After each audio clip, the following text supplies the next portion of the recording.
ଜୟ ମା ହିଙ୍ଗୁଳା।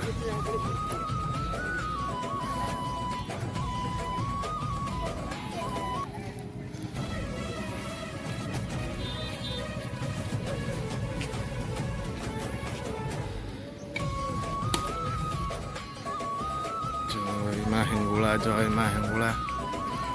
ମାନେ କହିଲେ କିଛି ଅତ୍ୟୁକ୍ତି ହେବ ନାହିଁ। ଓଡ଼ିଶାର ଫେମସ୍ ମନ୍ଦିର ଯେଉଁ ହିଙ୍ଗୁଳା ମନ୍ଦିର। ଆଉ ମୁଁ ନିଜକୁ ବହୁତ ଗର୍ବ ମନେ କରୁଛି। କେଉଁ ଜନ୍ମରେ କେତେ ପୁଣ୍ୟ କରିଥିଲି ଆସିକି ମାଆର ଦର୍ଶନ ମୁଁ କଲି। ଆଉ ମାଆର ଦର୍ଶନ ସମସ୍ତଙ୍କ ଭାଗ୍ୟରେ ନଥାଏ।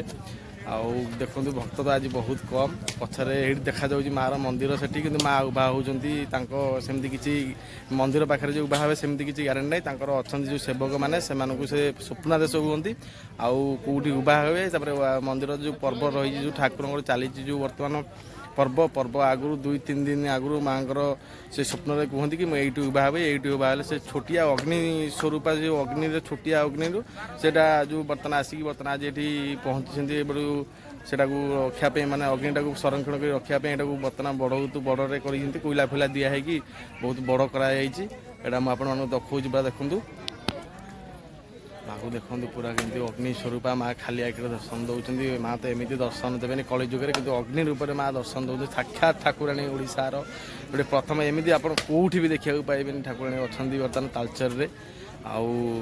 ଆଉ ଏଠି ଯେଉଁ ମାଆଙ୍କ ବିଷୟରେ କ'ଣ କହିବି, ଏଠି ମାଆ କେମିତି ଆସିଲେ, କେମିତି ରହିଲେ, ମାଆଙ୍କର କେମଣ ଯେଉଁ ଆବିର୍ଭାବ ଏଠି କେମିତି ହେଲା, ଏସବୁ ବିଷୟରେ କହିବା ପାଇଁ ଯେଉଁ ବଙ୍ଗ ଦେଶର ରାଜା ଜଣେ ଥିଲେ, ସେ ଆସୁଥିଲେ ପୁରୀ ଜଗନ୍ନାଥଙ୍କ ଦର୍ଶନ କରିବା ପାଇଁ।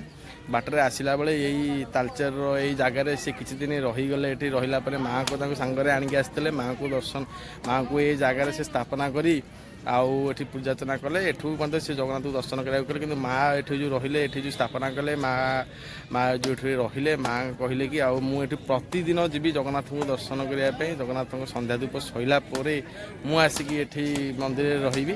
ଆଉ ଏଠୁ ମଧ୍ୟ ପ୍ରତିଦିନ ମାଆ ଯାଆନ୍ତି ଜଗନ୍ନାଥଙ୍କ ଦର୍ଶନ କରିବା ପାଇଁ ଆଉ ଆସନ୍ତି। ଆଉ ଯେଉଁଦିନ ମାଆ ଉଭା ହୁଅନ୍ତି ବର୍ଷକୁ ଥରେ, ଆଗରୁ କହିଥିଲେ ଏବେ ବି କହୁଛି, ଚୈତ୍ର ମାସ ଶୁକ୍ଲପକ୍ଷ ବିଷ୍ଣୁ ଦମନ ଚତୁର୍ଦ୍ଦଶୀରେ ଯେଉଁ ମାଆ ଏଠି ଉଭା ହୁଅନ୍ତି ଆଉ ଭକ୍ତମାନଙ୍କର ଦର୍ଶନ ଦେବା ପାଇଁ ପ୍ରତିବର୍ଷ। ଆଉ ସେଦିନ ଆମ ପୁରୀ ଶ୍ରୀକ୍ଷେତ୍ରରେ ଯେଉଁ ରହିଛି ଅବଢ଼ା ତାଙ୍କର ସେଠି ବନ୍ଦ ରହେ। ଆଉ ଏଠି ନିଆଁ ଦର୍ଶନ ହେଲା ପରେ ଯାଇକି ସେଠି ବର୍ତ୍ତମାନ ଅବଢ଼ା ପ୍ରସ୍ତୁତ କରାଯାଏ। ଆଉ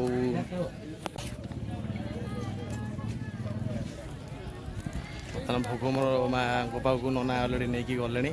ଦେଖନ୍ତୁ ମୁଁ ବହୁତ ଗର୍ବିତ କି ମୋର ଅଲରେଡ଼ି ଯେଉଁ ଦିଆଯାଉଛି ଭୋଗ ମାଆ ପ୍ରତି ସମର୍ପଣ କରାଯାଉଛି, ସେଥିପାଇଁ ମୁଁ ବହୁତ ଗର୍ବିତ।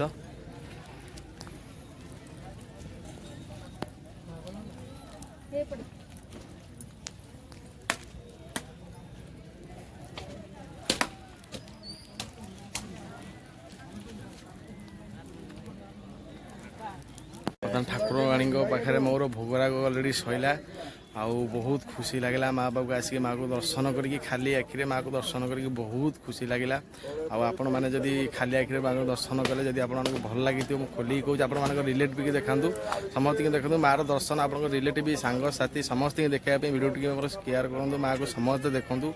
ବହୁତ ଖୁସି ଲାଗିଲା ଆସିକି ଆପଣମାନଙ୍କୁ ଦେଖେଇଲି। ମୁଁ ବହୁତ ଖୁସି, ନିଜେ ବି ଦେଖିଲି।